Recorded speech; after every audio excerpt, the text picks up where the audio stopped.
Bagaimana suara saya terdengar-dengar jelas? Kedengeran, Jelas, kedengeran. Kak. Jelas. Baik, mungkin Bapak Ibu peserta dan Bapak Ibu sekalian, acara ini akan segera dimulai. Mungkin bisa Bapak Ibu berkenan untuk menyalakan fitur kameranya agar kita bisa berinteraksi secara langsung atau bertatap muka.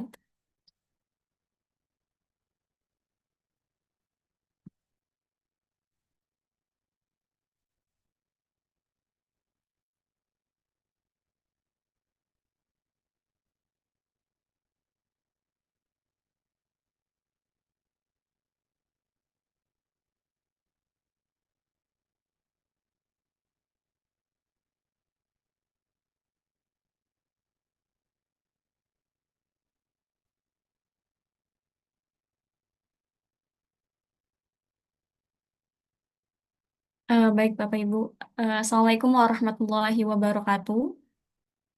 Selamat malam dan salam sejahtera bagi kita semua. Puji syukur kita panjatkan kehadirat Allah Subhanahu wa Ta'ala karena atas rahmatnya kita bisa berkumpul secara daring dalam acara webinar yang diselenggarakan oleh PT SMN Surya Indonesia dengan tema Operational Cortex dan menjalankan kepatuhan pajak pelaku UMKM. Sebagai informasi, PT SMN Surya Indonesia adalah mitra profesional yang berpengalaman menangani pelaporan pajak dan pembukaan bisnis dengan akurat serta patuh regulasi. Layanan kami meliputi yang pertama, pajak dan akuntansi, pelaporan pajak dan pembukuan bisnis secara akurat, periodik dan sesuai regulasi, membantu UMKM agar tidak direpotkan oleh urusan pajak sehari-hari. Yang kedua, pelatihan pajak. Pelatihan praktisi untuk individu dan perusahaan agar lebih memahami kewajiban perpajakan. Dan yang terakhir, ada layanan legalitas.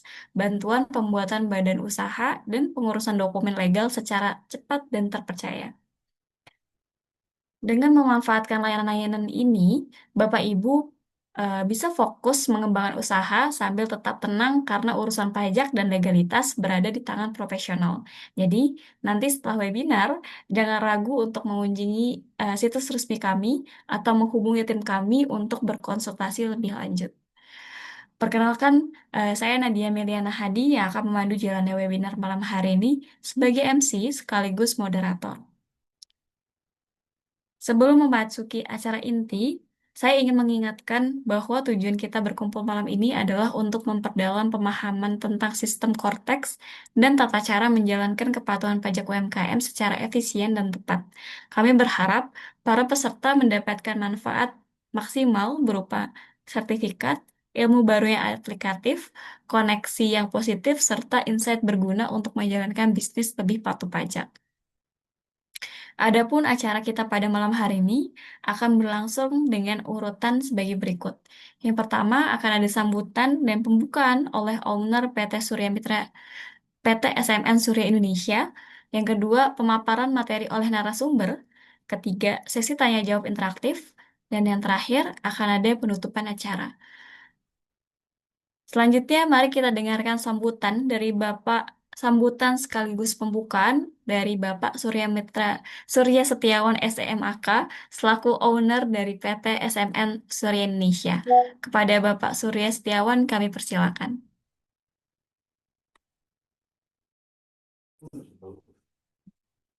Assalamualaikum warahmatullahi wabarakatuh.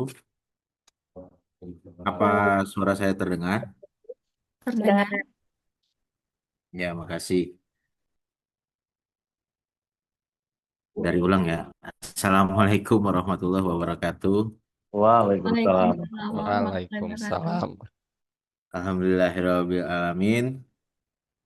Robi sori wa yassir amri wal uqdatam min lisani yafqahu qawli. Segala puji bagi Allah, Tuhan semesta alam yang telah memberikan kita kenikmatan iman, Islam, dan juga kesehatan sehingga kita bisa berkumpul pada malam hari ini. Eh, Sebelumnya kami selaku manajemen dari PT SMN Surya Indonesia mengucapkan terima kasih kepada tim, khususnya adalah eh, Pak Slamet Joko Purnomo, Pak Muhammad Restu Pratama, dan seluruh tim yang sudah mempersiapkan kegiatan ini di tengah eh, hiruk-pikuk isu politik ya yang ada di lingkungan kita. Yang utamanya adalah salah satunya barangkali kalau kita mau melek berita secara nasional itu yang nggak jauh-jauh dengan forum kita malam hari ini yaitu forum perpajakan ini kayak gitu. Jadi memang eh, dalam dunia konsultan pajak eh, wajib pajak itu memang target tahun 2025 ini dicanangkan oleh Kementerian Keuangan dalam hal ini Direktorat Jenderal Pajak. Jadi wajib pajak itu dengan adanya sistem Cortex itu bisa disorot secara bahasanya 360 degree gitu. Jadi 360 derajat itu bisa disorot oleh pajak. Artinya dalam tanda kutip bahwa wajib pajak dalam hal ini kita sebagai pribadi atau perusahaan, badan hukum, lembaga, yayasan dalam hal ini badan hukum itu bisa disorot oleh pajak dari segala sisi sehingga data-data pemasukan dan tax compliance atau kewajiban perpatuhan pajaknya dipantau langsung oleh Cortex. Dan perlu diketahui bahwa Cortex itu dalam pengembangannya akan dioperasionalkan oleh AI gitu. Jadi apa mesin pintar gitu. Jadi SP2DK, surat teguran oleh AI. Petugas pajak dalam hal ini fiskus atau pegawai yang dipayungi hukum oleh negara itu sebagai fungsional gitu. Jadi mereka dalam hal ini eh, sebagai eh, apa ya pantauan, pendampingan dan sebagainya. Sehingga kita sebagai wajib pajak itu harus aware dengan eh, perkembangan perpajakan sekarang dan kita tidak bisa eh, menghindar dengan adanya sistem Cortex. Oleh karena itu, pemerintah sadar betul bagaimana nanti eh, potensi perpajakan ke depan itu akan eh, memberikan dampak operasional yang signifikan. Maka tahun ini diselenggarakan 3 periode USKP. Jadi kehadiran konsultan-konsultan pajak itu diharapkan bisa menjembatani permasalahan-permasalahan wajib pajak yang di SP2DK kan atau dipermasalahkan perpajakannya di tahun-tahun yang lalu. Maka menjadi penting bagi kita wajib pajak itu untuk bisa mengoperasionalkan Cortex gitu. Jadi malam hari ini, kalau saya lihat ada beberapa yang menangani beberapa perusahaan, itu bisa menggunakan Cortex sendiri sehingga meminimalisir dan memitigasi resiko perpajakan eh, ke depannya.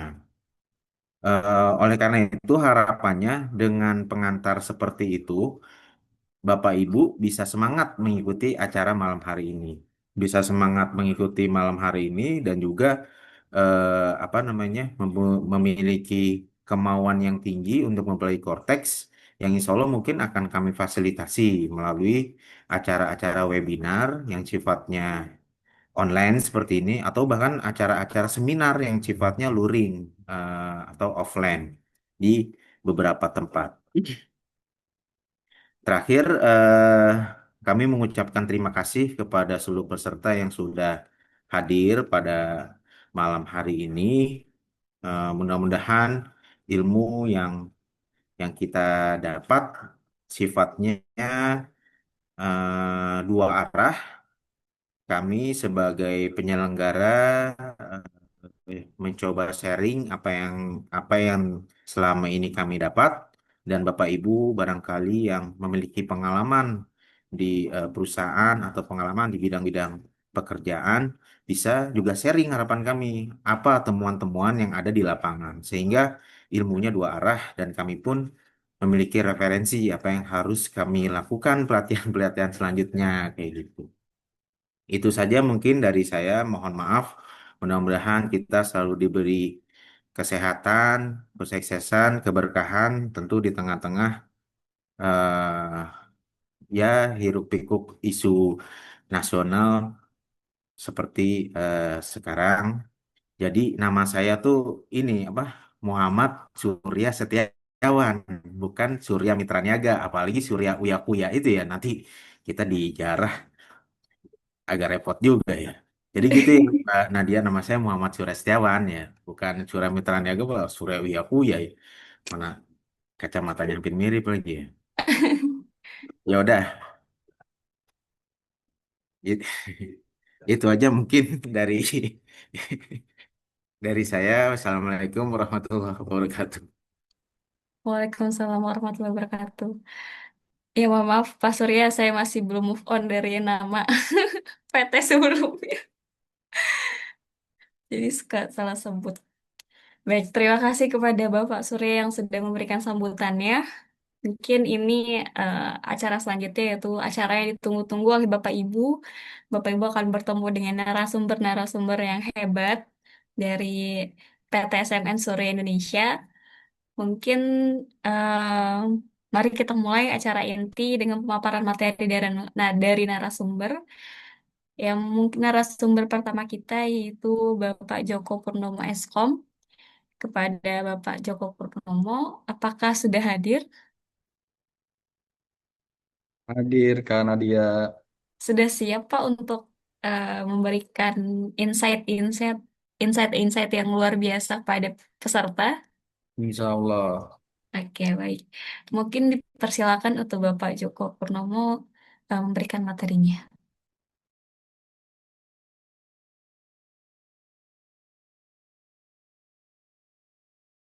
Bismillahirrahmanirrahim. Ini terdengar ya berarti ya suaranya jelas ya. Terdengar. Baik, terima kasih kepada Kak Nadia dan juga tentunya kepada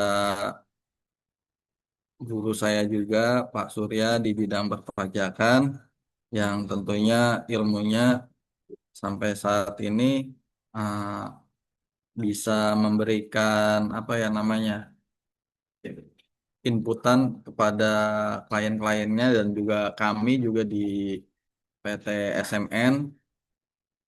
Uh, dan juga terima kasih juga kepada para peserta yang hadir. Ya, insya Allah malam ini kita uh, apa ya kita sharing berbagi uh, untuk pembahasan yang pada malam ini kaitannya tentang pajak penghasilan dan juga aktivasi Cortex serta eh, tata cara teknis pelaksanaannya.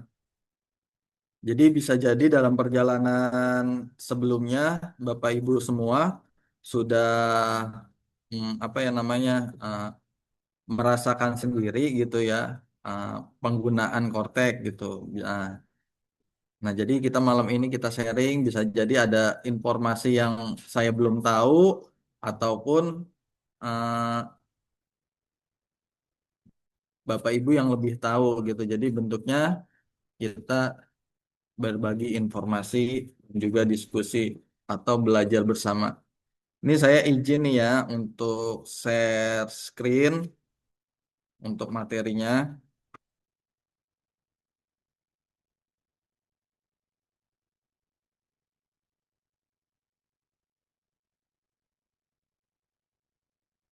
Kelihatan ya, ya.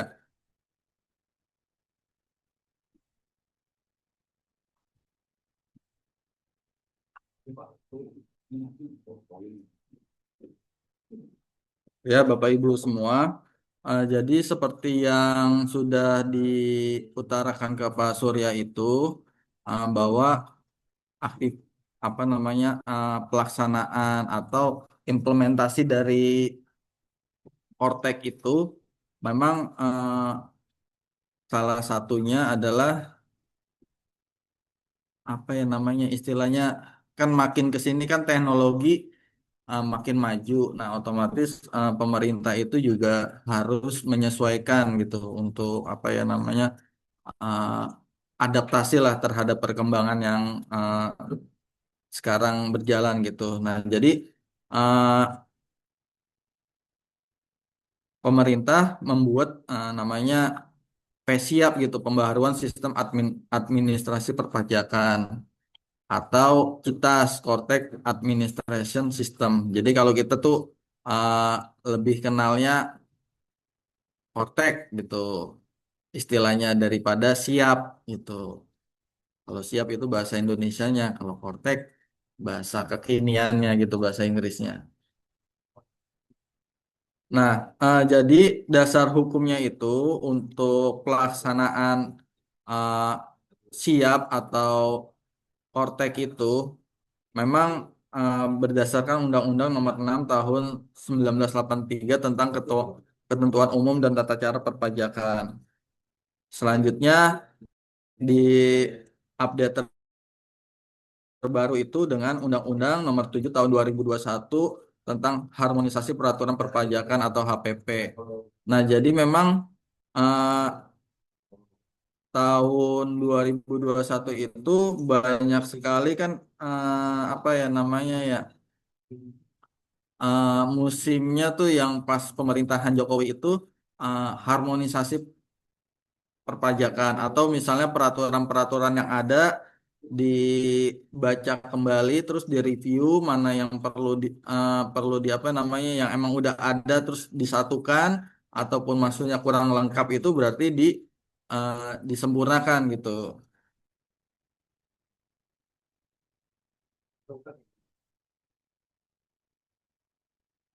Nah, dalam pelaksanaan atau implementasinya eh, Kortek atau siap itu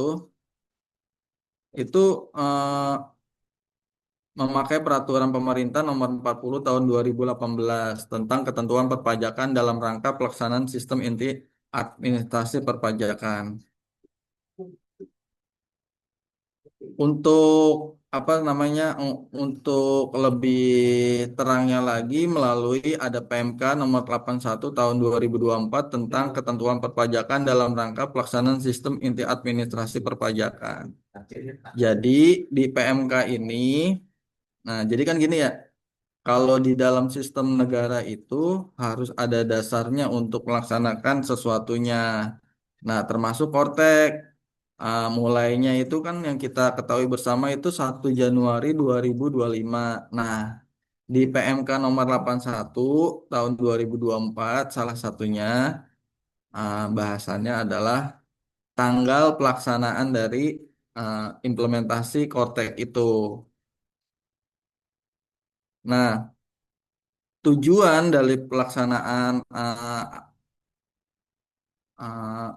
Kortek itu satu, mewujudkan institusi perpajakan yang kuat, kredibel, dan akuntabel dengan proses bisnis yang efektif dan efisien. Jadi harapannya itu kalau udah ada Kortek, uh, mau tidak mau kalau kita misalnya pelaku usaha pribadi maupun badan, uh, ya akan berefek kepada pengenaan maksimal gitu dalam artian lebih tadi bahasanya Pak Surya itu kan 360 derajat gitu kita jadi banyak informasi yang ada di Kortek itu. Yang kedua, membangun sinergi yang optimal antar lembaga. Nah, ini contohnya gimana sih? Jadi kan kalau dulu itu sistemnya itu kan eh, masing-masing tuh berdiri sendiri nih. Apa sih namanya? Misalnya itu masih sama di Dirjen Pajak, cuman aplikasinya itu ada ada DJP buat pajak penghasilan, laporan SPT, tapi untuk misalnya membuat faktur pajak itu eh, ada apa namanya? e-faktur gitu. Nah, nanti aplikasi e-faktur kalau minta nomor fakturnya ada lagi aplikasinya gitu. Nah, jadi sekarang di Cortex itu dijadiin satu sistemnya.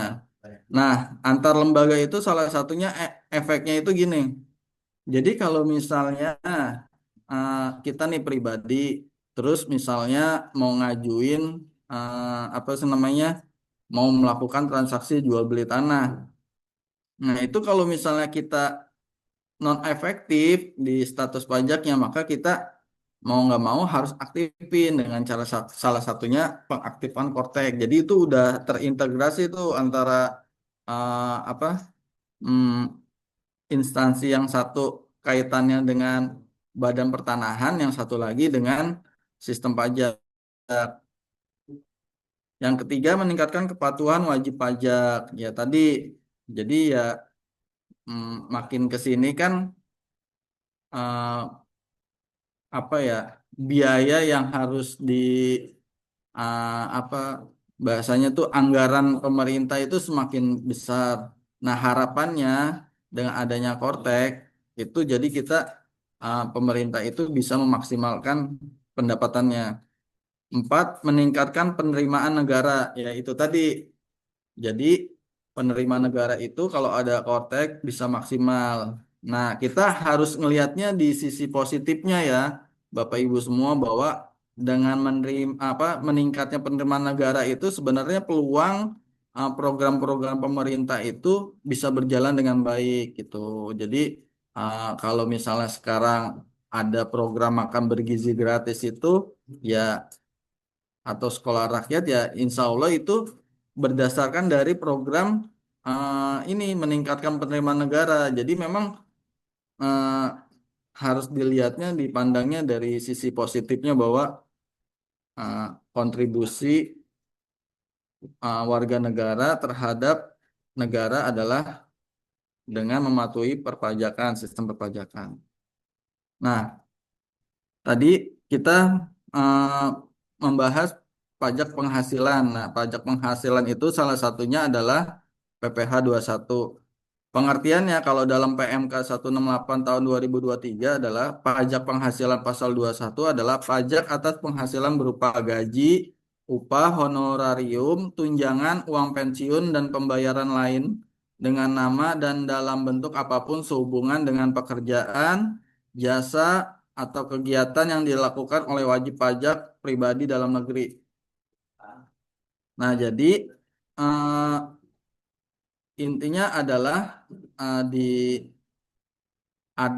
ada kegiatan, pekerjaan, jasa, dan di situ ada lagi upah, honor, tunjangan, uang pensiun ataupun gaji. Nah, di situ adalah ada potensi dari pengenaan pajak penghasilan PPh satu. Nah, PPh satu itu eh, mengalami apa sih, ya tadi terkait apa namanya, revisi, yaitu dari Undang-Undang HPP nomor 7 tahun 2021 tentang pajak penghasilan. Turunannya adalah PP 58 tahun 2023. Nah, isinya tentang apa PP 58 tahun 2023? Yaitu pertama, tarif berdasarkan pasal 17 ayat 1 huruf A Undang-Undang PPh untuk menghitung PPh satu setahun di masa pajak terakhir. Yang kedua, tarif efektif TER untuk PPh satu secara bulanan dan harian. Nah, jadi eh, di PP 58 tahun 2023 itu, kalau misalnya pernah yang udah menggunakan aplikasi DJP tahun 2024, nah itu tuh kita udah menggunakan TER tuh. Jadi misalnya nanti gajinya berapa, terus PTKP-nya termasuk yang mana, sudah tidak kawin, belum kawin, atau menikah, anak satu, dua, atau tiga. Nah, nanti dicari apa sih tarifnya berapa. Nah, nanti setelah setahun kita menghitungnya itu berdasarkan eh, pasal 17. Jadi diakumulasi, dihitung selama setahun. Terus yang sudah dibayarkan dalam bulanannya itu ternya itu berapa, nah sisanya itu yang akan disetorkan kembali. Nah, turunannya implementasi dari PP 58 tahun 2023 adalah PMK 168 tahun 2023. Nah, tadi eh, objek PPh satu adalah upah, gaji, honorarium, pekerjaan, jasa, kegiatan pesangon. Jadi, eh, misalnya nih, kita ada pekerjaan nih, dapat pekerjaan. Misalnya, eh, servis, atau misalnya kita, apa sih namanya, eh, pengadaan, apa namanya, itu apa namanya, kalau di instansi itu kan suka ada seminar-seminar ya. Nah, itu pekerjaannya. Nah, nanti kan dia dapat istilah tuh, ada yang gaji, ada yang honorarium. Nah, itu yang nilai upah, gaji, honorarium yang akan dikenakan PPh satu. Atau misalnya kita dapat pesangon tuh. Nah, itu ada objek PPh satunya gitu. Nah, selanjutnya bukan objek PPh satu adalah pembayaran asuransi dari perusahaan asuransi. Nah, kalau misalnya kita sakit, nah kita kan reimburse tuh kalau ikut asuransi. Nah, itu nggak dikenakan pajak PPh satu. Penerima dalam bentuk natura atau kenikmatan. Natura imbalan berupa barang, contoh laptop, ponsel, kendaraan. Ah, kalau kendaraan itu rata-rata penghasilan 100 juta 12 bulan terakhir. Nah, kalau misalnya apa sih namanya?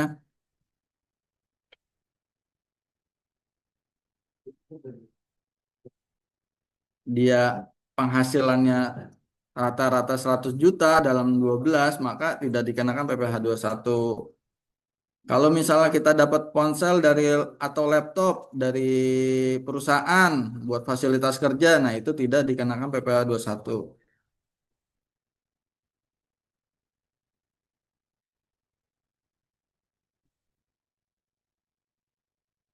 Kenikmatan, fasilitas atau pelayanan mobil dinas, nah ini juga tidak dikenakan eh, apa namanya objek PPh satu. Makanan minuman untuk pegawai tidak terbatas, maksudnya TB itu tidak terbatas. Nah, ini juga tidak dikenakan. Misalnya kan suka ada tuh, misalnya kita kerja terus dapat makan gitu kan ya. Nah, itu uang yang apa namanya membeli makanannya itu tidak dikenakan PPh satu. Kupon reimburse maksimal 2 juta. Nah, kupon reimburse itu misalnya kita kan suka ada apa namanya misalnya orang keluar gitu ya, dinas luar atau misalnya dia ketemu klien gitu kan. Nah, dia kan biasanya mengajukan tuh reimbursement gitu kan. Nah, itu maksimal 2 juta dalam 1 bulan. Fasilitas di daerah terpencil tempat tinggal. Nah, ini juga dapat fasilitas dari mana? Perusahaan misalnya ada pengeboran di Kalimantan. Nah, itu juga tidak dikenakan pajak. Kalau jika sewa apartemen itu maksimal 1,5 juta. Nah, kalau apartemen kan biasanya adanya di mana? Di kota-kota besar gitu ya. Nah, ini maksimal 1,5 juta yang tidak dikenakan. Berarti kalau harganya di atas 1,5 ya sisanya yang dikenakan gitu. Kesehatan juga tidak dikenakan biaya. Iuran JHT kepada jam sostek yang dibayar pemberi kerja. Nah, ini juga bukan jadi objek PPh satu. Jadi kalau misalnya ada iuran JHT itu bukan apa namanya? Bukan bukan apa namanya? Tidak dikenakan pajak. Nah, nanti pas saat pencairan baru ada objek pajaknya di situ. Ada yang 0 sampai 50 juta itu 0%, 50 juta sampai 100 itu 5%. Jadi dikenakannya pas saat pencairan. Zakat yang disalurkan kepada lembaga yang disahkan pemerintah. Nah, kalau zakat itu juga tidak dikenakan objek PPh satu, tapi ada syaratnya. Harus dia lembaganya apa ya namanya diakuin atau tercatat di pemerintah. Misalnya nih ada saya nyalurin zakat di masjid. Nah, itu tuh nggak bisa diakuin gitu. Tapi kalau misalnya lembaga lembaga zakat amil nasional tuh, nah itu bisa. Nah, ini yang bisa eh, dipelajari Bapak Ibu. Ini ada range atau tarif-tarifnya dari TER. Misalnya di sini gajinya 5 juta, gajinya misalnya nih 6 juta. Nah, 6 juta itu di range yang mana? Misalnya nih, dia anak berapa dulu sih? Harus ditentuin. Misalnya dia tidak kawin, apa namanya? Tidak kawin atau belum menikah, terus gaji 6 juta. Nah, 6 juta dicarilah. Nih, misalnya nomor 4. Dia kan 6 juta antara 5.950.000 sampai 6.300.000. Nah, berarti gajinya dia 6 juta dikali 0,75%.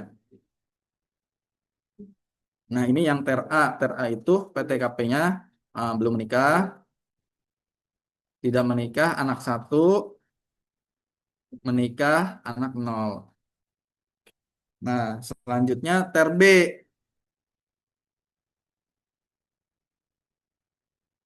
PTKP-nya antara misalnya tidak menikah, tapi punya tanggungan dua, menikah tanggungan satu, atau tidak menikah tanggungan tiga, atau menikah tanggungannya dua. Nah, kalau kaitannya tentang tanggungan, tanggungan itu kan bisa istri atau anak atau orang tua atau mertua gitu.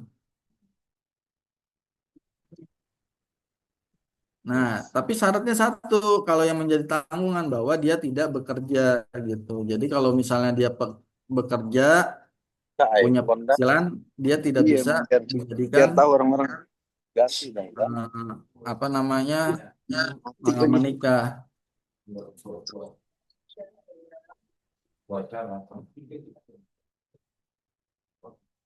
Nah, selanjutnya terce. Ini juga ada lapisannya. Menikah anak tiga. Nanti bisa ditentukan misalnya dia menikah anaknya tiga, gajinya misalnya 10 juta. Nah, 10 juta itu berarti kita lihat range-nya nomor 7 berarti antara 9.800.000 sampai 10.950.000 berarti 1,5% pengenaan dari pajak per bulannya. Nah, ini bisa dilihat Bapak Ibu semua bahwa tarif pasal 17 ayat 1 huruf A Undang-Undang Pajak Penghasilan. Ah, yang tadi yang disebut di awal kan ada Undang-Undang Nomor 7 tahun 2021. Nah, ini penyesuaian terbaru gitu. Jadi ada updatean bahwa yang tidak kena pajak itu di bawah 60 juta. Kalau dia pajaknya dalam setahun 60 juta sampai 250 juta, berarti pengenaannya 15%.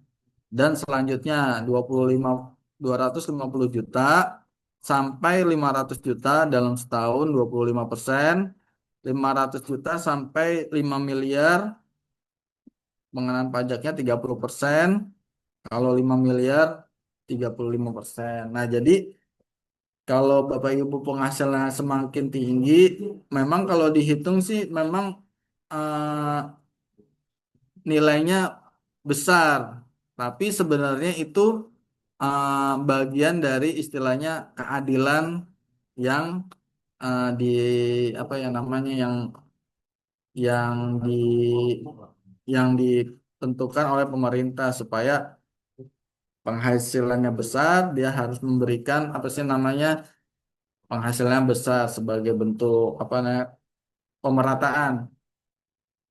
Nah, ini yang tadi tarif TER, tarif efektif bulanan. TER A, PTKP, eh, belum nikah 54 juta, TK 1, belum menikah anak satu, tanggungan satu, menikah, tidak ada, belum punya eh, tanggungan 0, 58 juta. Ada TER B, 63 juta sampai 67,5 juta terse.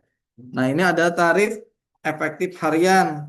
Jadi kalau kita dapat pekerjaan atau kegiatan terus gajinya di bawah 450 juta, maka uh, pajaknya itu masih nol. Tapi kalau misalnya kita gaji apa namanya dibayar pajak hariannya 450 juta sampai 2,5 juta itu maka dikali 0,5% gitu. Nah, jadi bedanya apa harian sama bulanan? Ya, kalau harian ya dibayarnya harian gitu. Kalau dia baca apa dapat kerjanya harian tapi bayarnya bulanan, dia masuknya tarif efektif bulanan. Nah, ini contoh. Eh, Andi statusnya belum menikah, eh, tanggungan nol. Misalnya dia dapat tunjangan keluarga 200, gaji 10 juta, terus iuran yang dibayarkan untuk BPJS tenaga kerja itu jaminan kematian 72.000. Nah, terus kecelakaan maksudnya JKK itu kecelakaan kerja, JKM itu kematian 90.000, maka eh, dapat BPJS Kesehatan 480 juta. Kalau di total 10 juta 842. Kalau kita lihat dia masuknya ke 3% tarifnya gitu di ter A. Nah, berarti bayar per bulannya itu 325.260 rupiah. Rahmat, contoh yang kedua, dia menikah, belum ada tanggungan.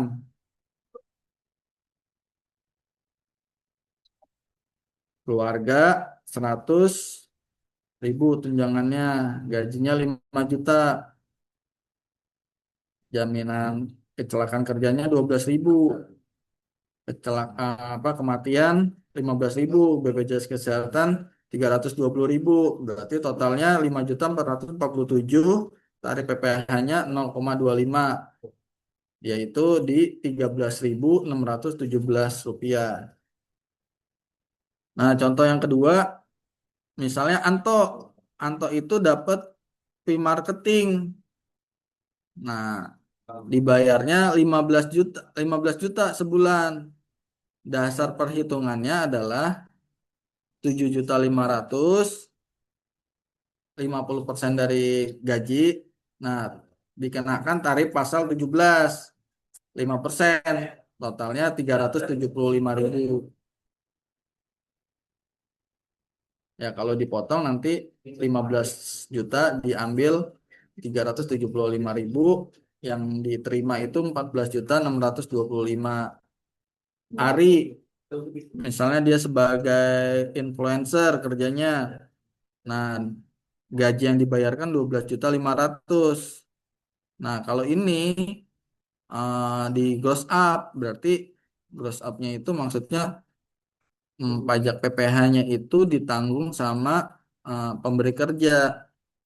Nah, ini kalau kita hitung 12 juta dibagi 12 juta 820, 512 dibagi 50%, 6.410, tarif pasal 17-nya 5%, PPh 21-nya 320.512,82, yang diterimanya dia tetap 12.500.000. Nah, jadi perbedaan antara nomor satu sama dua adalah di gross up-nya. Jadi kalau misalnya kita dapat pekerjaan, istilahnya jasa proyek gitu ya, pokoknya kalau kelar kita dapat segini. Nah, nanti memang harus ditentukan tuh di awalnya apakah dia mau nerima bersih di angka yang disepakatin, misalnya tadi 12.500.000, apa pajaknya itu ditanggung sama pemberi kerja atau sama penerima kerja. Nah, itu harus disepakatkan di awal. Nah, contoh yang selanjutnya, contoh yang ketiga, nama Rama. Nah, ini kerja harian. Dapat gajinya 450.000.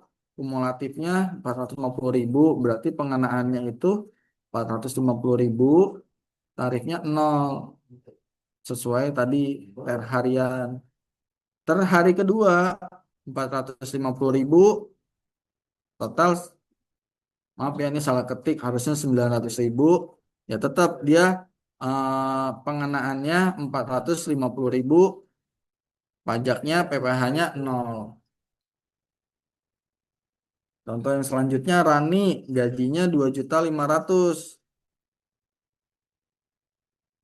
Nah, DPP-nya 2.500.000, maka kalau tadi aturannya dia kena 0,5%, maka pajaknya PPh 21-nya 12.500.000 rupiah.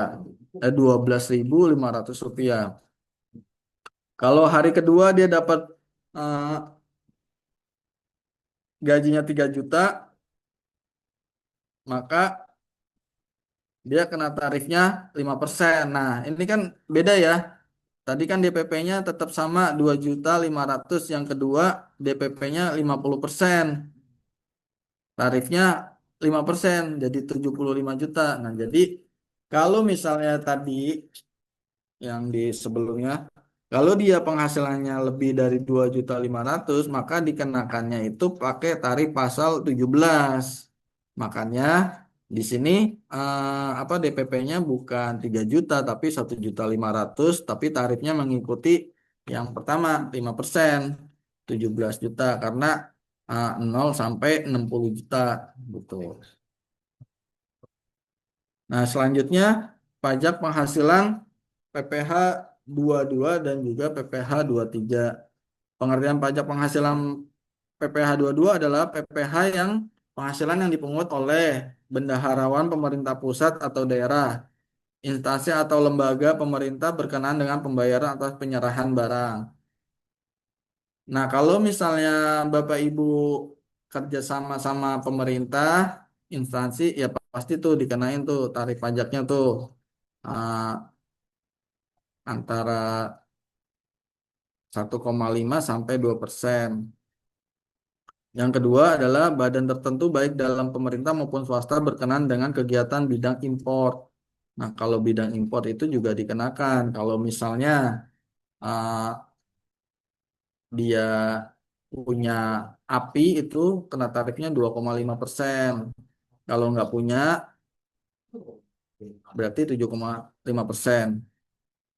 Yang selanjutnya, badan tertentu dalam aktivitas penjualan barang sangat mewah itu dikenakan PPh 22. Nah, ini bisa di tabel ini juga dijabarkan bahwa kalau misalnya import barang yang tadi yang dibilang di awal, bahwa kalau dia punya angka pengena impor atau API, itu tarifnya 2,5% dari nilai importnya. Nah, nilai importnya itu jadi maksudnya eh, udah ada biaya pengiriman, udah ada biaya semua-semuanya, baru dikenakan 2,5% gitu. Jadi bukan bukan harga produknya gitu. Kalau dia impor barangnya tidak memiliki API, maka 7,5%. Pembayaran atas pembelian barang 1,5%. Pembayaran atas pembelian barang atau bahan untuk keperluan kegiatan usahanya 1,5%. Jadi kalau dikenakannya itu dari harga barangnya. Jadi belum dikenakan PPN. Jadi misalnya eh, harganya 10.000 dikenakan tarif 1,5%, hasilnya berapa tuh? Nah, nanti baru ditambah PPN-nya gitu. Jadi PPN itu tetap akan dikenakan.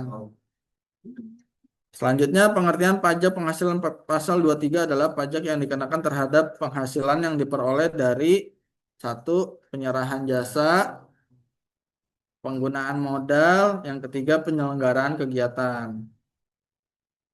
Pemotongan PPh pasal 23, badan pemerintah, subjek pajak badan dalam negeri, penyelenggara kegiatan, bentuk usaha tetap, WP orang pribadi yang ditunjuk pada KPP, akuntan, arsitek, PPATK, dan lain-lain.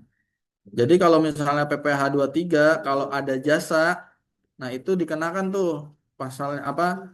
Tarifnya 2%. Misalnya jasa servis Nah, di situ kan ada jasa servis, ada juga misalnya ada eh,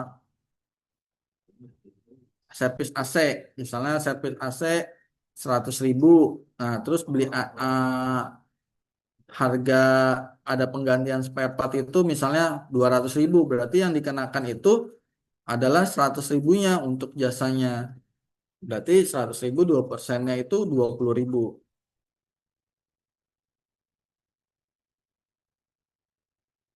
Nah, ini tarif-tarifnya nih, DPA 23. Ada ada dividen, ada bunga, ada royalti, ada hadiah, penghargaan. Sewa kecuali tanah dan bangunan. Kalau sewa tanah dan bangunan itu 10% dari harga sewanya. Jasa teknik, jasa manajemen, jasa konstruksi, jasa konsultasi, jasa pembuatan dan pengolahan website, jasa internet dan sambungannya. Nah, jasa event organizer, jasa cleaning service, jasa percetakan, nah itu dikenakan 2%. Nah, jadi ntar kalau misalnya waktu itu kalau nggak salah ya di Kementerian Sosial pernah ada sidak tuh. Ada eh, ada mobil Royal apa ya namanya ya. Itu tuh emang harganya mahal ya. Nah, tapi di parkiran apa namanya di parkiran Kementerian Sosial ternyata setelah diusut itu nggak ditebus atau nggak diambil hadiahnya. Ya bayangin aja kalau misalnya tuh harga tuh 5 miliar mobil gitu, terus dikenakan 25%. Ya emang sih dia dapat harga mobil 5 miliar, tapi kan dia harus untuk nebusnya itu harus nanggung pajaknya 25% gitu. Nah, untuk pelaksanaan korteknya itu, pemerintah itu eh, mengeluarkan khususnya sih ini bukan pemerintah ya Pak, peraturan uh, Dirjen gitu. Jadi berkaitannya dengan Kementerian Keuangan. Peraturan Direktur Jenderal Pajak tentang ketentuan pelaporan, pajak penghasilan, pajak pertambahan nilai, pajak penjualan atas barang mewah dan bea materai dalam rangka pelaksanaan sistem inti administrasi perpajakan. Nah, jadi uh, untuk Per 11 tahun 2025 adalah mengatur teknisnya dari uh, aplikasi atau implementasi dari Kortek gitu.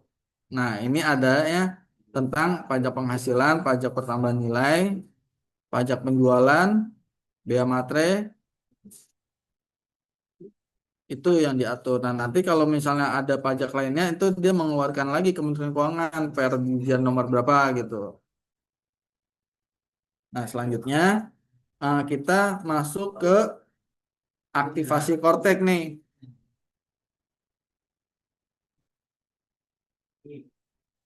Kalau misalnya dia Bapak Ibu pengguna aktif dari Kortek, maksudnya dari DJP, misalnya nih dari sebelumnya kan udah lapor tuh menggunakan DJP, pasti kan ada tahu tuh ada passwordnya. Nah kita langsung eh, pakai password dari DJP yang lama. Tapi kalau misalnya eh, baru baru apa sih nggak pernah lapor di DJP, dia pengguna baru menggunakan lupa kata sandi. Nah ini contohnya ya. Jadi kalau kita pengguna aktif kita masuk ke halaman Kortek ya, nanti kalau misalnya uh, alamatnya nggak tahu bisa di searching di Google gitu Kortek gitu. Nah nanti masukin kita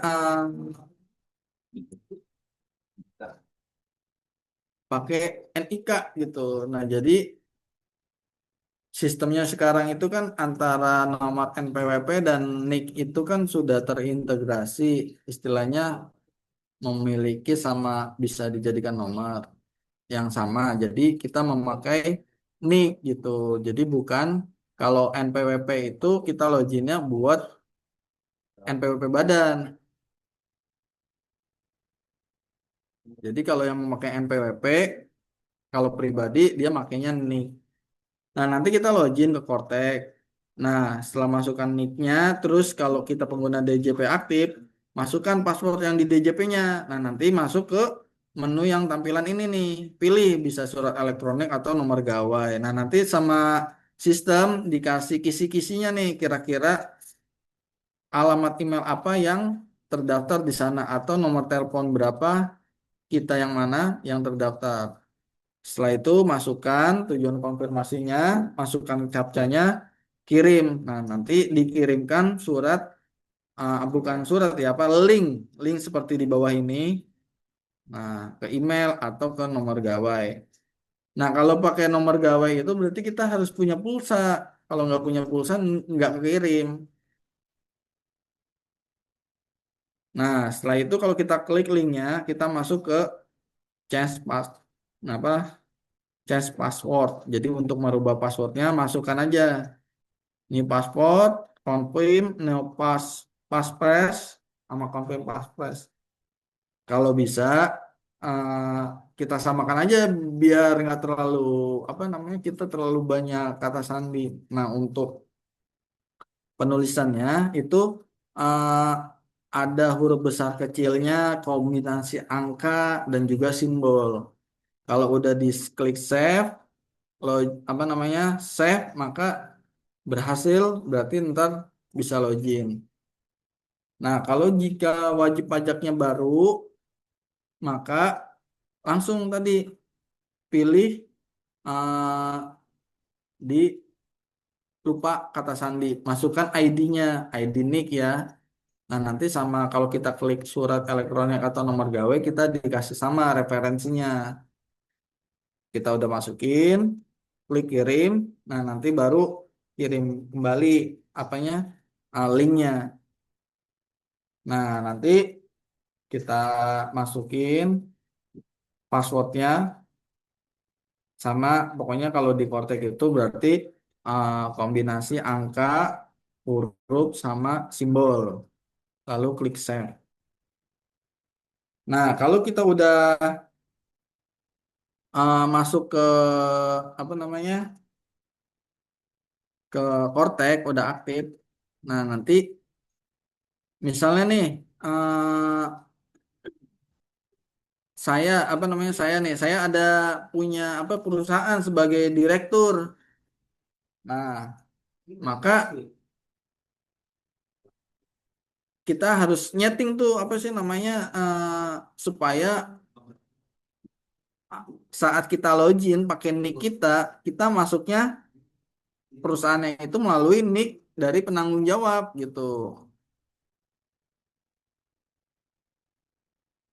Nah, caranya adalah uh, kita masuk ke login.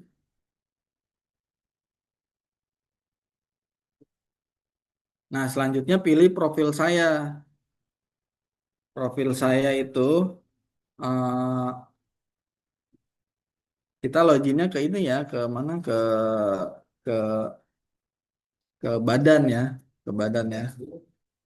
Nah, selanjutnya pilih profil saya, pilih edit. Nah, kita bisa ngeliat di sini nih, nanti nih pihak terkait nih.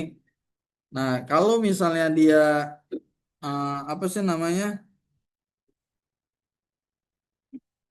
sebagai penanggung jawab, itu dia ada tanda centangnya nih di sini nih, biru nih, gitu. Nah, itu yang kita edit gitu. Kita sebagai penanggung jawab atau bukan gitu. Nah, ini kalau kita udah edit, kita centang, eh, kita masukkan misalnya nicknya siapa penanggung jawabnya, selanjutnya klik simpan. Nah, nanti pas saat kita login, kita loginnya bukan pakai login badan, tapi pakai login nick dari penanggung jawab. Tuh.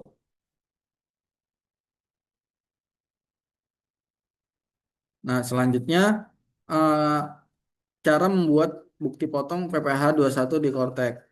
Pertama login di Cortex, setelah masukin nick, nick dari penanggung jawab dan juga passwordnya, kita impersonate.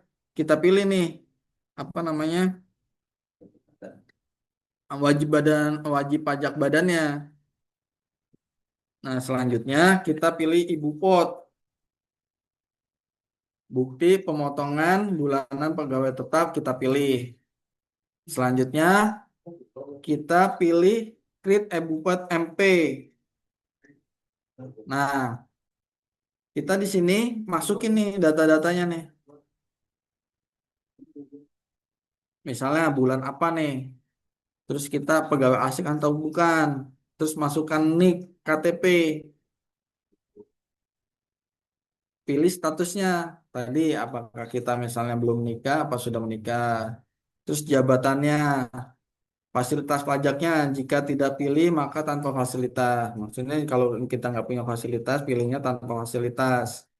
Jenis pajaknya apa ini sebagai pegawai tetap atau penghasilan yang diterima atau diperoleh pensiunan secara teratur atau penghasilan yang diterima atau diperoleh pegawai tetap yang menerima fasilitas daerah tertentu.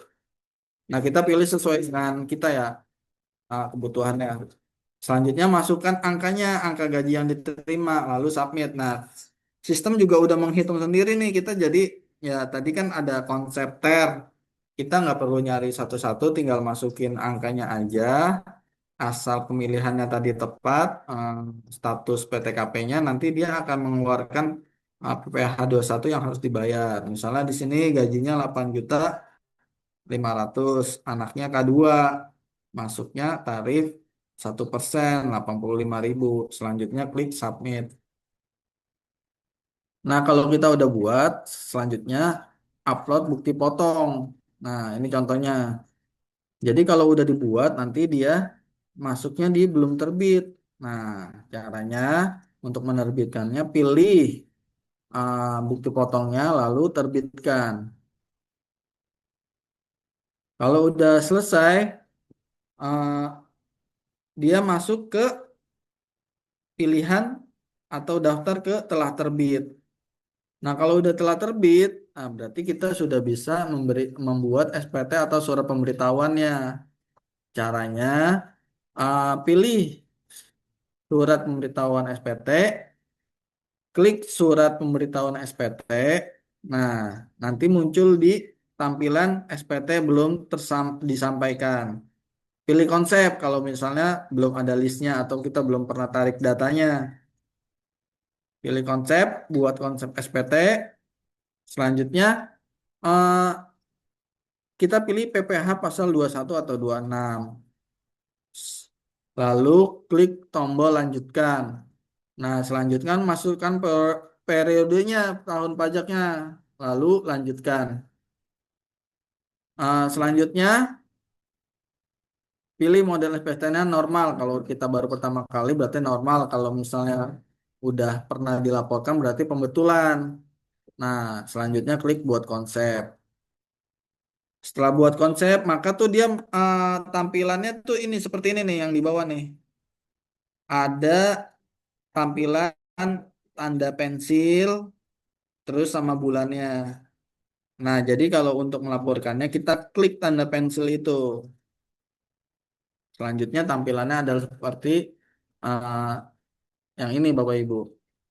Nah, supaya datanya itu terupdate, bisa jadi kan kita pernah buat atau kita pernah tarik, terus lalu membuat bukti potong lagi. Nah, supaya terupdate tuh kita klik posting SPT supaya datanya tuh kayak apa ya namanya bisa bisa lebih terrefresh atau terupdate gitu. Nah, nanti di bawahnya kita ngelihat pajak yang harus kita setorkan berapa. Selanjutnya kita klik pernyataan, bayar dan lapor. Selanjutnya adalah uh, masukkan kata sandi penanda tangan. Konfirmasi tanda tangan, lalu kita udah selesai. Keluarlah kode billingnya yang harus kita bayarkan. Nah, jadi kalau udah keluar kode billing berarti kita tinggal melaporkan atau membayarkan berdasarkan kode billing itu. Nah, selanjutnya bukti potong PPh 23 di Kortek. Seperti biasa ya Bapak Ibu, masuk ke menu login Kortek, masukkan ID KTP penanggung jawab, lalu impersonate ke ke menu wajib pajak badannya. Seperti ini, nanti tuh tulisannya tuh ada di atasnya tuh you are currently impersonating user gitu ke PT apa gitu. Selanjutnya pilih e-Bupot BPPU. Setelah klik BPPU, nah nanti muncul yang ini, yang nomor 4. Klik create e-Bupot BPU. Nah, selanjutnya masukkan NPWP-nya. Misalnya NPWP badannya siapa tuh? Misalnya eh, PT Maju Sejahtera kita masukkan. Nah, setelah masukkan, kita masukkan juga isi kembali ada fasilitasnya nggak, PPh-nya ditanggung pemerintah nggak? Kalau nggak ada, tanpa fasilitas berarti. Nah, nanti di sini, misalnya nih, nama objek pajaknya, ini ada jasa penyedia tenaga kerja atau tenaga ahli outsourcing service. Nah, ini apa ya? eh, yang tadi di awal itu masing-masing tuh ada tarif persennya. Misalnya nih kalau jasa berarti ini 2% nih dari 900 dikenakannya tadi berapa sebelumnya tuh 955.450. Nah, berarti tarif pajaknya itu 2%, nilai pajaknya penghasilannya 19.109 rupiah. Nah, selanjutnya pilih dokumen. Nah, tagihan berdasarkan apa tuh? Tagihan apa perjanjian atau eh, berita acara kita masukkan terus tanggal dokumennya berapa. Selanjutnya submit. Setelah submit masuk ke belum terbit, diklik dulu supaya terbit, terbitkan. Nah, nanti setelah terbitkan itu dia masuk ke eh, menu telah terbit. Nah, selanjutnya kita pilih ke menu SPT. Nah, nanti di SPT itu tadi kan kita pilih tuh yang 2126. Nah, nanti kita pilih berarti PPh 23. Nah, caranya hampir sama seperti PPh 21. Setelah masuk kita edit lalu kita posting untuk memastikan bahwa semua datanya ketarik semua gitu. Baik, Bapak Ibu semua, untuk uh, s- ini udah disampaikan. Nanti mungkin praktek teknisnya itu bisa dengan Pak Rustu. Nah, jadi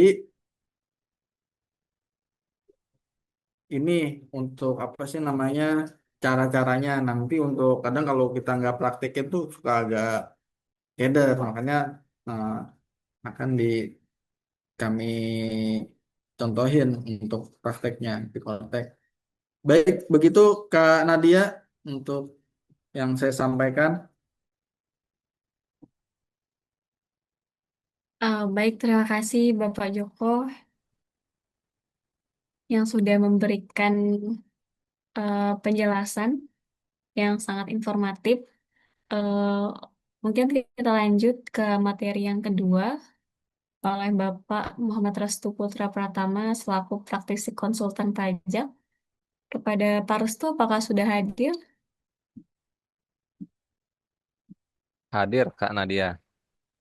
Oh ya, baik. Bagaimana Pak Restu sudah siap, sudah ready? Ya, sudah ready untuk menjelaskan gimana cara untuk praktek langsung ya di akun Cortex. Baik, sepertinya Bapak Ibu juga sudah tidak sabar. Dipersilakan langsung kepada Pak Restu untuk memberikan materi pada malam hari ini. Oke, baik.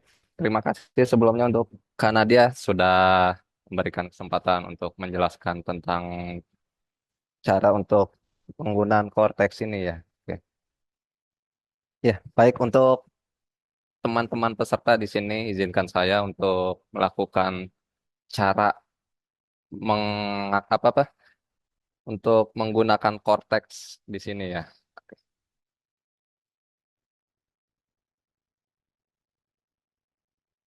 Untuk bentar.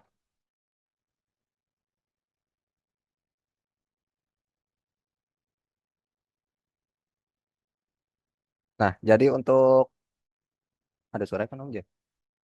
Ada suaranya nggak? Ya, Ada, jadi ada. ada ya. Oke. Jadi untuk teman-teman peserta untuk melakukan atau untuk menggunakan aktivasi Cortex ini, untuk pertama-tama kita membuka halaman terlebih dahulu ya, yang di sini namanya cortexdjp.go.id. Nanti untuk munculan ininya seperti ini. Sini. Untuk yang pertama, untuk aktivasi Cortex terlebih dahulu ya. Jadi di sini untuk langkah awalnya, untuk aktivasi akun wajib pajak, untuk langkah pertama kita ke menu, jangan lupa kunjungi kan situs web Cortex DJP, nanti untuk munculnya ini. Pada layar berikutnya, kita klik untuk aktivasi akun wajib pajak. Jadi untuk langkah berikutnya tampilannya seperti ini. Di sini ada kanal atau daring portal wajib pajak.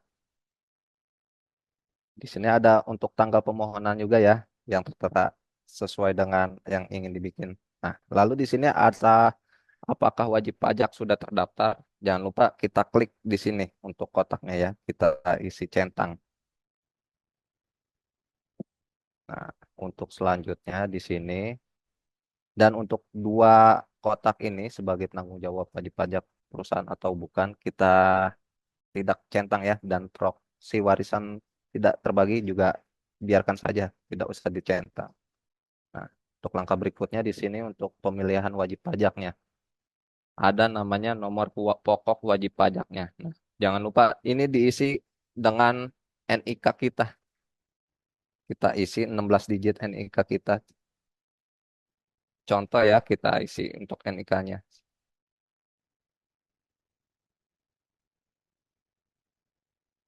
NIK siapa Om Jin?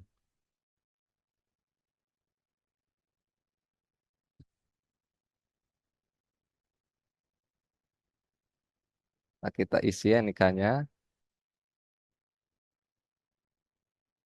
Nah, nanti setelah kita isi NIK kita di sini, otomatis nih di bawahnya nama wajib pajaknya itu akan tertera nih di sini. Kalau sudah semua, setelah itu di sini ada untuk detail kontak. Nah, jangan lupa kita masukkan email kita nantinya di sini. Email yang terdaftar ya, jangan lupa ya, yang bisa diakses. Dan setelah email juga ada nomor telepon yang dimasukkan di sini juga nih. Kita masukkan contoh ya untuk emailnya ya.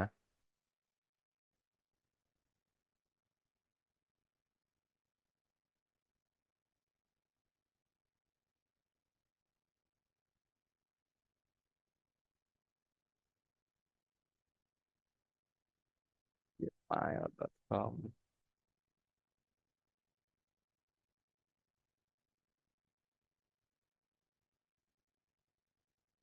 Sama nomor telepon yang terdaftar ya, yang aktif maksudnya.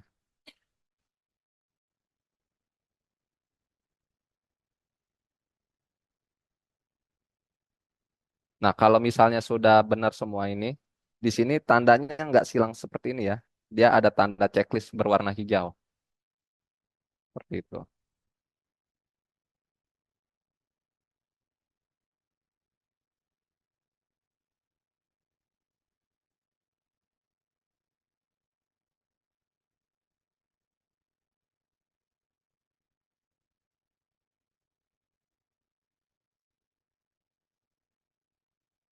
Nah, anggap aja ini untuk checklist ini, untuk tanda silang ini sudah hijau semua ya. Soalnya mungkin untuk email dan nomor telepon sudah terdaftar untuk aktivasi kontak itu. Nah, kalau sudah semua ini terisi, nanti kalau misalnya itu semua untuk tanda silang ini berubah menjadi tanda checklist berwarna hijau. Nah, untuk langkah selanjutnya, setelah si kedua ini sudah hijau, jangan lupa untuk verifikasi identitas. Kita klik saja ini untuk foto, ambil foto ya. Nah, setelah foto di sininya muncul, jangan lupa untuk validasi foto tersebut. Nah, setelah ini sudah semua, jangan lupa untuk pernyataannya ini di checklist ya, atau di tanda centang sini. Nah, setelah sudah semua terisi dari NIK-nya, email kita, beserta nomor telepon yang terdaftar, lalu kita simpan di sini. Nah, ketika sudah, nanti biasanya untuk itu akan kirim ke email kita nih yang terdaftar di sini nih. Nanti di email tersebut akan ngisi link. Nah, setelah itu biasanya nanti kita klik link yang dikasih yang lewat email itu untuk login ke Cortex tersebut. Seperti itu. Mungkin seperti itu untuk aktivasi Cortex-nya. Mungkin sudah pada paham ya sampai sini. Udah coba tadi sampai tadi lupa password, terus akhirnya ngubah password, sekarang udah berhasil login. Ah, sudah, oke, baik. Berarti untuk lanjut setelah aktivasi Cortex, untuk yang tadi dijelaskan oleh Pak Joko ya tentang cara bikin bukti potong PPh satu ya. Kita praktekin langsung saja ya di sini ya. Untuk langkah pertama, untuk jangan lupa login Cortex terlebih dahulu ya. Sebentar.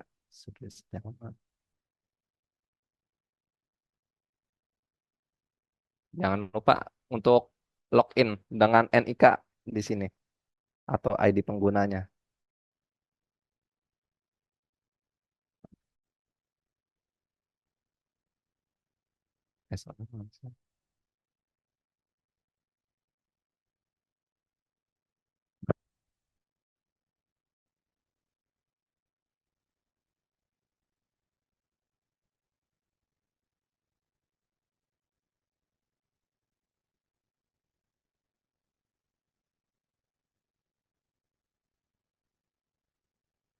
Nah, setelah mengisi untuk ID penggunanya dengan NIK si penanggung jawab yang telah disampaikan tadi dengan Pak Joko, lalu untuk selanjutnya kita isi untuk kata sandinya di sini.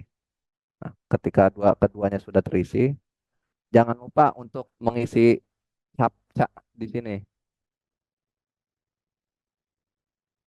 Setelah semua terisi, kita login.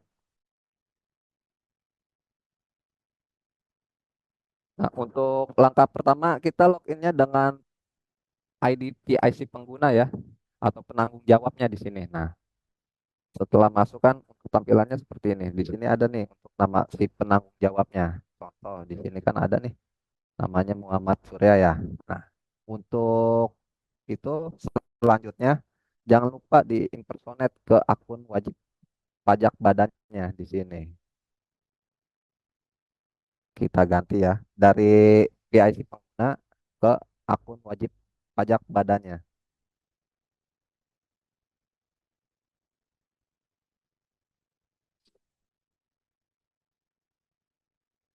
Nah, setelah sudah kita impersonate atau kita ganti ke akun badan, untuk langkah selanjutnya kita pilih ke menu eh,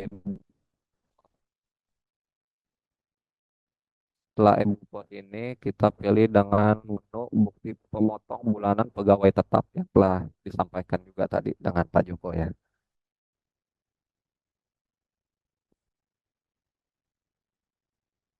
Nah, setelah pilihan sebelumnya, nanti munculnya tabel seperti ini. Nah, setelah itu kita di sini pilih menu create e-Bupon. Nah, di sini kan tampilannya banyak. Jangan lupa diisi satu persatu. Di sini ada informasi umum untuk masa pajak ya kita pilih. Contoh untuk bulan Agustus ya, kita pilih di Agustus 2025. Untuk statusnya normal. Nah, untuk yang abu-abu, kolom abu-abu seperti ini tidak bisa ini ya, dipilih. Dia udah otomatis dari sananya. Nah, lalu untuk selanjutnya untuk pegawai asing. Apakah kita pegawai asing ada atau tidak? Kalau misalnya tidak ada, kita pilih tidak ya. Nah, untuk NPWP atau NIK kita isi dengan NIK ya. Contoh kita isi NIK ya. Nah, kalau sudah terisi semua, jangan lupa kita tap atau supaya nantinya di sininya kebaca dengan namanya, alamatnya juga sudah terbaca nantinya. Kalau misalnya NIK-nya sudah, terus namanya sudah cocok, lalu untuk langkah selanjutnya untuk status PTKP. Nah, apakah dia sudah kawin atau tidak kawin? Kita isi di sini. Contoh di sini untuk statusnya tidak kawin ya, dengan tanggungannya nol. Nah, setelah itu sudah terisi, jangan lupa di sini untuk posisinya ya diisi juga. Contoh di sini untuk posisinya host live aja ya.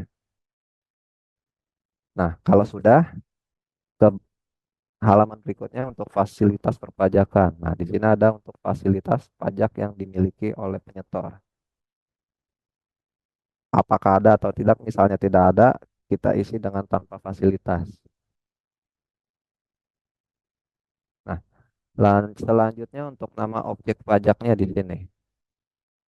Di sini ada penghasilan yang diterima oleh atau diperoleh pegawai tetap, ada penghasilan yang diterima atau diperoleh pensiunan secara teratur, dan ada penghasilan yang diterima atau diperoleh pegawai tetap yang menerima fasilitas di daerah. Nah, untuk kategori ini, si Putri ini dia di penghasilan yang diterima atau diperoleh pegawai tetap. Nah, untuk selanjutnya dia akan terisi sendiri nih di sini pasal 21 untuk kode objek pajaknya 21.100.01. Nah, untuk penghasilan brutonya kira-kira gajinya berapa? Kita tulis di sini. Contoh ya 4.500.000.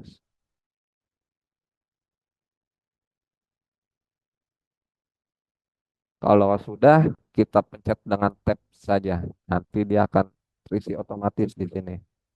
Hah? Kosong ya? Kelebihan maaf, 4.500.000. Nah, dengan penghasilan brutonya 4.500.000, maka nanti untuk tarifnya dia akan terisi otomatis. Di sini untuk tarifnya kan nol nih. Untuk pajak penghasilan yang dipotong juga nol, belum kena ya. Untuk KAP-nya nanti juga diisi sendiri di sini. Gitu. Untuk penghasilan bruto tergantung untuk penghasilan yang didapatkan ya nanti ya untuk masing-masing. Nah, untuk selanjutnya untuk NITKU nomor identitas subunit organisasi, kita klik, kita pilih. Nah, di sini ada untuk nama badannya tuh di sini. Kita klik. Setelah itu kalau sudah terisi semua di sini, kita lanjut ke submit. Nah, lalu sudah sukses. Nah, ketika kita udah diisi, nanti dia muncul akan muncul sendirinya di sini nih. Setelah sudah muncul di situ, jangan lupa kita kasih tanda centang di sini. Nah, ketika sudah diisi semua gitu, jangan lupa kita terbitkan di sini.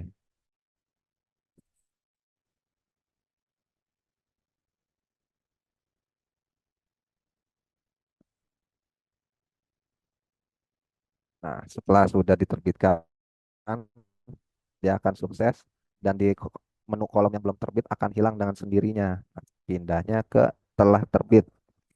Nah, ini dia akan muncul dengan sendirinya di sini. Nah, untuk selanjutnya setelah ngisi dipotong di e-booklet ini, lalu kita pindah ke menu surat pemberitahuan SPT.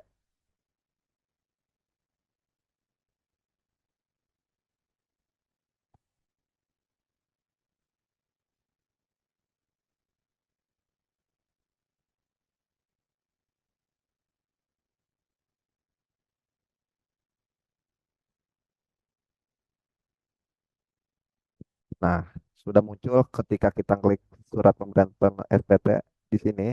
Nah, nanti dia akan muncul dengan tampilan seperti ini. Dia ada yang namanya konsep, SPT menu pembayaran. Nah, kita pilih di sini nih. Pilih ke menu konsep SPT. Setelah itu, kita buat konsep SPT-nya di sini. Kita klik. Nah, di sini kan ada banyak pilihannya juga tuh. Yang seperti tadi dijelaskan dengan oleh Pak Joko ya. Nah, kita pilih di sini. Ingin membuat PPh pasal 21. Nah, setelah itu kita pilih lanjut. Nah, di sini ada untuk jenis surat pemberitahuan pajak SPT masa PPh 21 atau 26. Nah, untuk periode dan tahun pajak bisa kita pilih di sini. Tadi kita bikin yang di bulan Agustus ya. Kita klik di sini juga bulan Agustus 2025. Nah, setelah diisi di sini, kita pilih lanjut. Nah, setelah itu dia akan jenis surat pemberitahuan pajak SPT masa PPh 21 dengan periode dan tahun pajaknya di sini sudah ya. Agustus 2025. Nah, untuk mode SPT-nya di sini jangan lupa dipilih nih di normal. Nah, setelah sudah terisi, kita klik konsep SPT-nya. Nah, nanti dia akan muncul nih di sini nih untuk konsep SPT yang sebelumnya, dimana kan tadi belum ada tuh di sini. Nah, setelah kita buat seperti itu, nanti dia muncul dengan sendirinya di sini. Nah, setelah ini sudah muncul, ini ada gambar seperti tulis pensil ya. Kita klik di sini jangan lupa. Nah, dia nanti muncul seperti ini untuk halamannya tuh. Nah, kita scroll ke bawah, kita baca-baca di sini ada namanya periode pajak bulan 8 ya, itu kan Agustus ya untuk periode tahunnya itu di 2025. Untuk retum sheet statusnya itu normal. Nah, kita scroll ke bawah untuk NPWP-nya di sini, untuk nama badannya ada, untuk alamat segala macam juga ada. Nah, kita scroll di sini kan masih nol nih. Nah, sebelum ke selanjutnya, ketika udah scroll ke bawah, kita naikkan lagi ke atas. Jangan lupa kita posting SPT-nya di sini nih.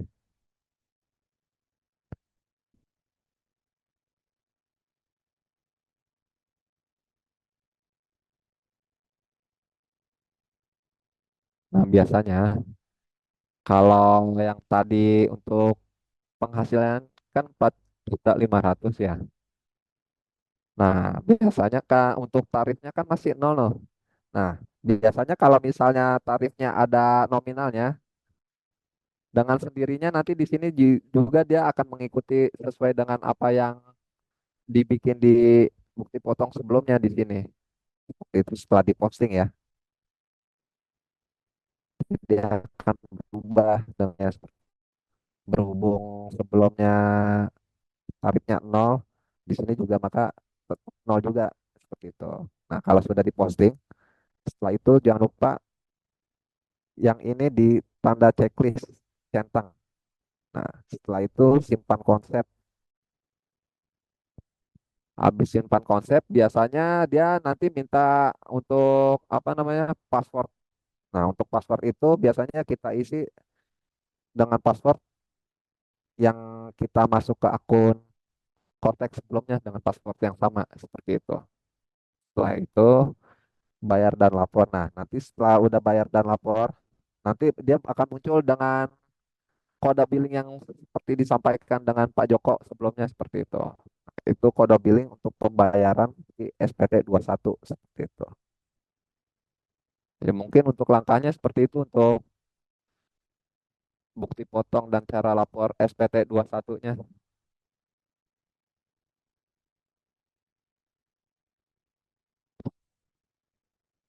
Mungkin sudah jelas untuk teman-teman atau peserta di sini. Kurang lebihnya seperti itu.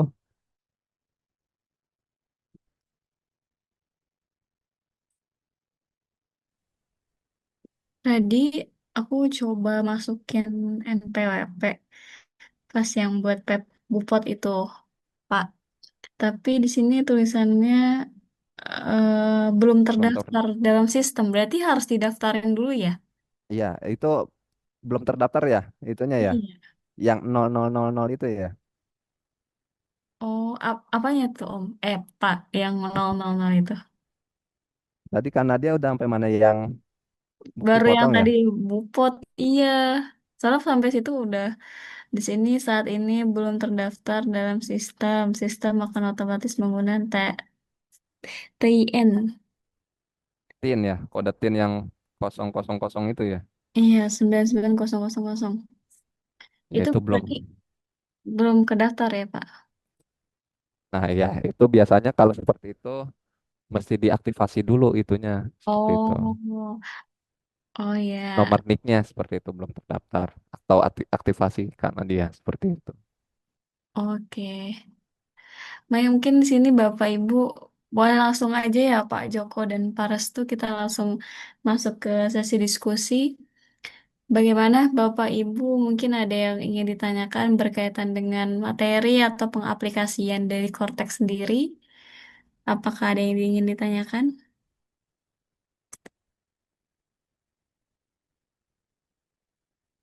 Mungkin sambil nunggu ada yang bertanya, saya yang nanya deh Pak.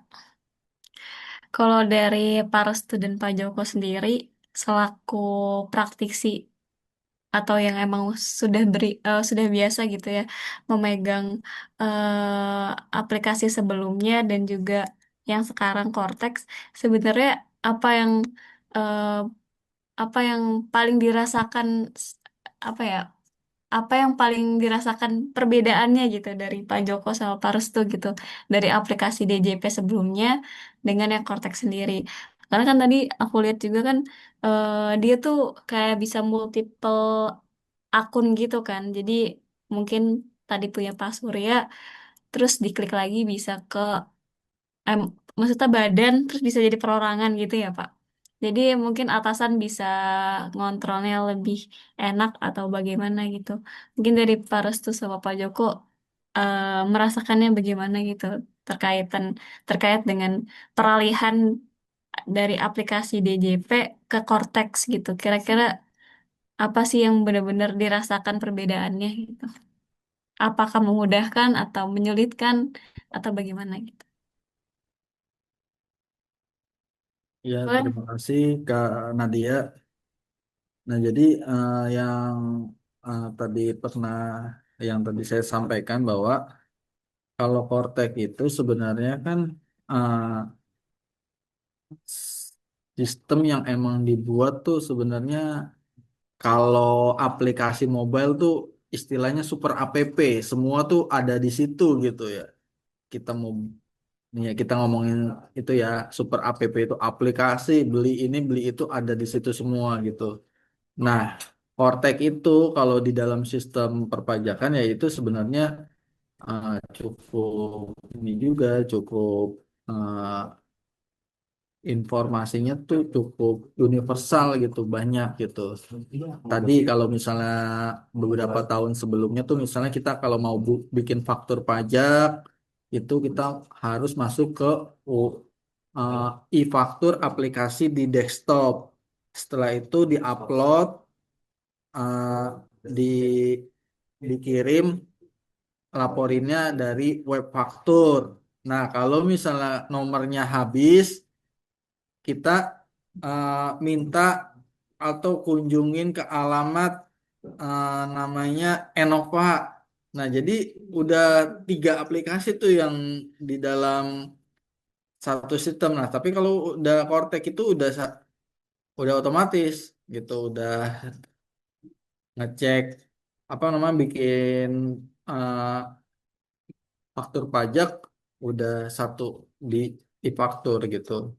Nah, terus kalau misalnya eh, kalau di sistem yang sebelumnya DJP itu kalau misalnya kita ada kelebihan kompensasi misalnya PPh satunya kita pilih tuh bulan apa terus yang nominalnya berapa. Tapi kalau misalnya Cortex dia udah otomatis kalau misalnya sebelumnya misalnya nih kita bikin PPh satunya itu 100.000 dalam bulan Januari. Nah, terus kita masuk Februari, eh, ternyata kita ada revisi nih di Januari jadi 50.000. Nah, kan sebenarnya kan kita ada deposit 50.000 kan. Nah, di Februari kita buat 50.000. Nah, dia udah otomatis gitu. Jadi pas saat pembetulan di Januari dia nggak perlu lagi tuh milih apa sih namanya duitnya itu kelebihan mau dikompensasi ke bulan apa. Tapi udah langsung otomatis pas saat narik di Februari udah otomatis kita punya saldo 50.000 gitu. Tuh, jadi kalau misalnya kalau dibilang lebih kompleks, universal, informasinya ya ada di Cortex. Cuman memang kan kendalanya kalau namanya sistem baru ya tentu pastinya kan ada kendala ya, uh, ya loading lama, apalagi bentuknya ini kan web ya, diaksesnya seluruh Indonesia gitu kan. Terus kalau ada perbaikan ya perbaikannya ya satu Indonesia misalnya nih. Kalau dulu tuh sempet tuh pas saat buat apa namanya faktur pajak alamatnya awal-awal tuh dia udah otomatis masukin nomor NPWP badannya, dia keluar otomatis. Nah, sekarang milih ada updatean. Ya satu Indonesia ngerasain ya gitu. Jadi komentar eh, ada perubahan ya apa satu Indonesia gitu merasakannya gitu namanya sistem baru. Cuman memang ya kendalanya gitu apa perlu penyempurnaan gitu. Gitu sih karena dia. Nah, kalau di Cortex itu tambahannya. Jadi ada sistem rule gitu. Yang mungkin ntar waktu-waktu ada pembahasan tersendiri gitu. Misalnya yang buat siapa nih? Nggak mungkin dong misalnya bagian pembuat bukti potong dia ngelihat gaji karyawan gitu kan ya. Kan nggak ada kepentingan ya. Pasti kepentingan di HRD. Nah makanya di ada setting rule-nya. Atau pas saat dia bikin bukti potong dia bukan bukan approval-nya gitu, bukan penanggung jawab ya. Nanti penanggung jawabnya ada di atasannya. Jadi kalau dibilang lebih apa namanya performnya bagus gitu. Cuman memang masih ada kendala perlu penyempurnaan aja. Itu sih Kak. Kalau dari Pak Restu sendiri ada yang mau ditambahkan?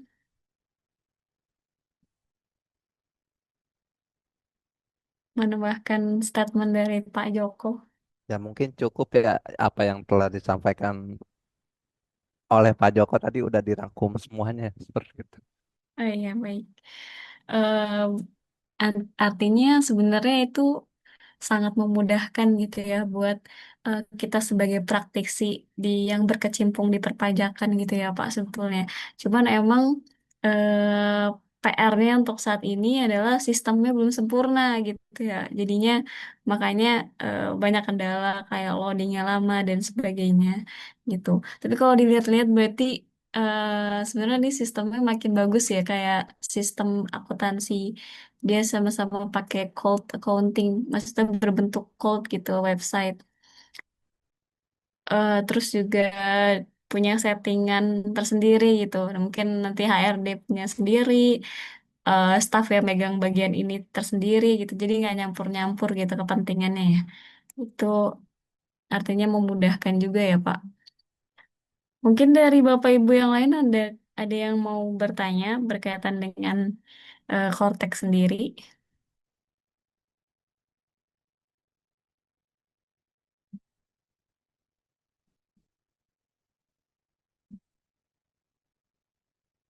Bagaimana Bapak Ibu, ada yang ingin ditanyakan?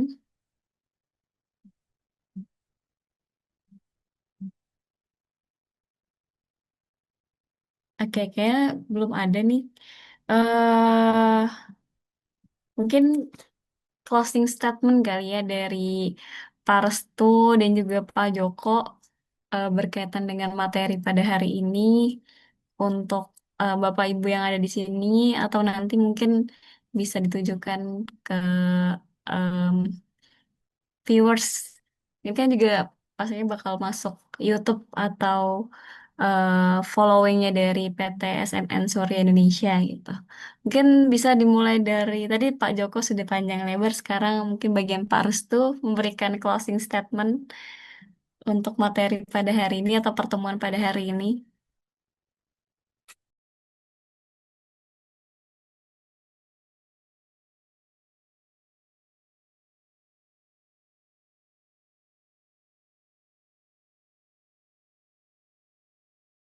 Ya, kalau untuk dari saya sebenarnya sih untuk apa namanya melakukan belajar dengan Cortex itu mudah. Yang penting kita banyak belajar aja seperti itu. Oke, baik. Berarti lebih banyak terjun langsung ke Iya, betul. Langsung ini praktek langsungnya. langsung praktek langsung ya. Oke, baik. Mungkin dari Pak Joko sendiri. Jadi nambahin dari Pak Restu, jadi memang bisa jadi peraturan itu kan berkembang terus gitu kan ya. Eh, Kalau perpajakan itu hari ini yang dicontohin gitu pelaksanaannya. Ya besok bisa berubah dengan peraturan karena kan pasti kan bisnis itu berubah juga. Nah, pemerintah juga mengakomodir dari perubahan itu.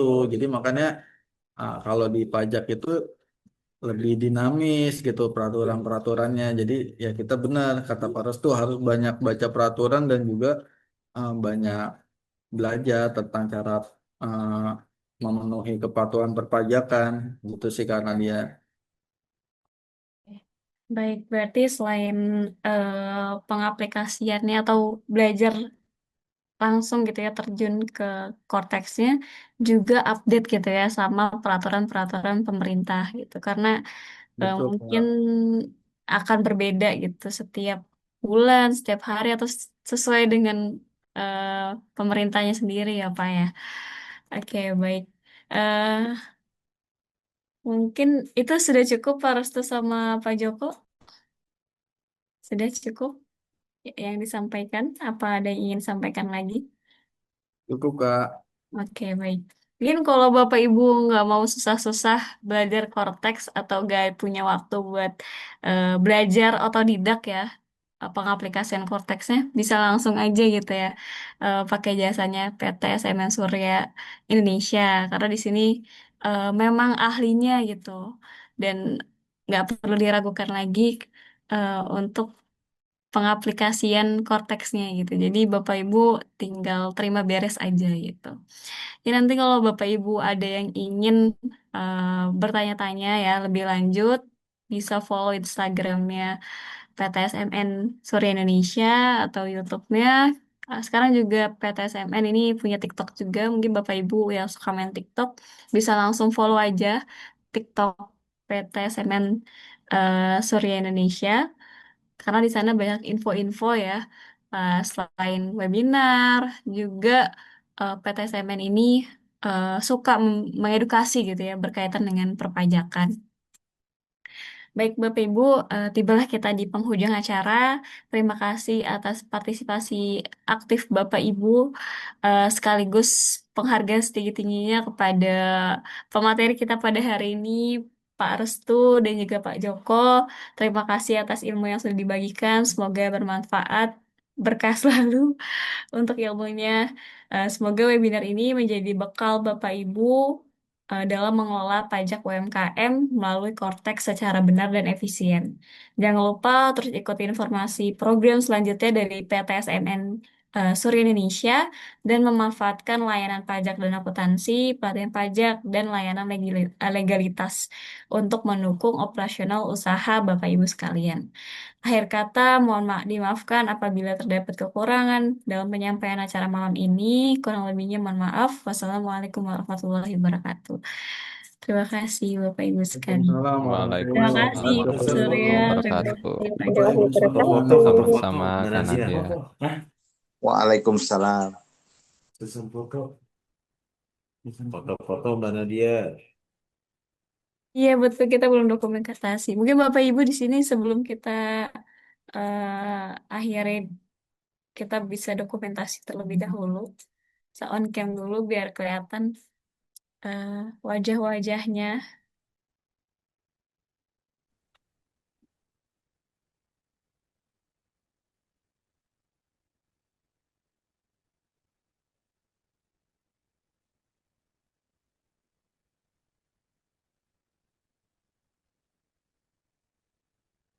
Baik, baik, kita password. Di aba-abanya Mbak Nadia. Iya, oke. Tadi Ibu Azahra ini tadi mau on cam. Apakah sudah ready?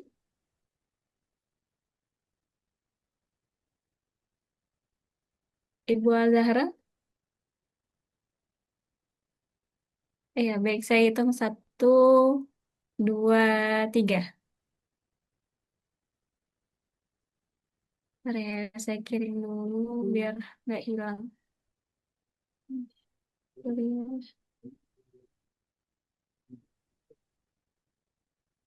Sekali lagi.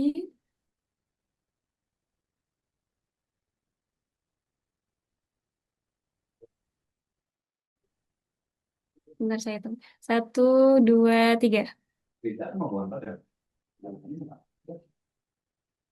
Oke, sudah. Dokumentasinya sudah saya kirim ke Pak Surya ya.